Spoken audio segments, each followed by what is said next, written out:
Okay, karibu tena kwenye channel yetu. Kama hii ni mara yako ya kwanza kukutana na video za channel hii, basi hujachelewa, hakikisha umesubscribe kwenye channel hii ili uwe mtu wa kwanza kupata video zetu pale tu tunapozipandisha. Okay, siku ya leo naenda kukufundisha ni kwa namna gani unaweza uka clean up space storage kwenye email yako. Okay, kitu cha kwanza unatakiwa ukifanya, enda Play Store. Katika Play Store yako search, andika Google One. Baada hapo uta search, after hapo uta install hii application ya Google. Okay, install kama kawaida.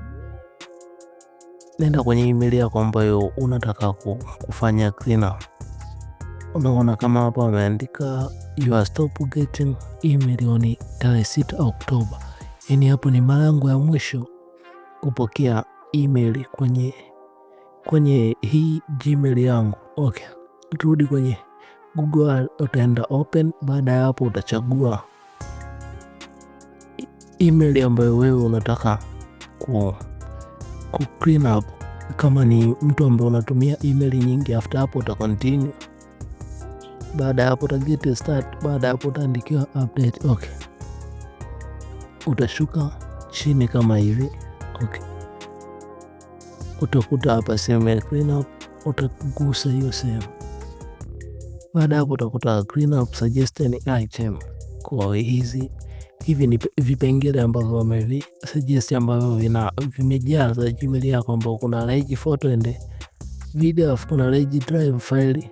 Okay, afu pia kuna email with large attachment ambayo ina MB 139. Pia kuna spam email ambayo ina KB 990.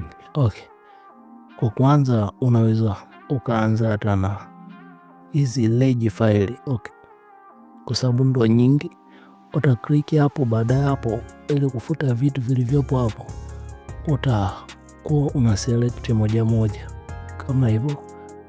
Unaweza ukaselect nyingi ili uweze kuzifuta kwa pamoja, ambapo utakuja kwa huku juu kulia, utaklik, utaweka dot ya understand. Baada ya hapo utamove dustbin. Baada ya hapo utaandikiwa tayari kwamba umefuta. Hiyo ndo njia ya kufuta vitu kwenye email.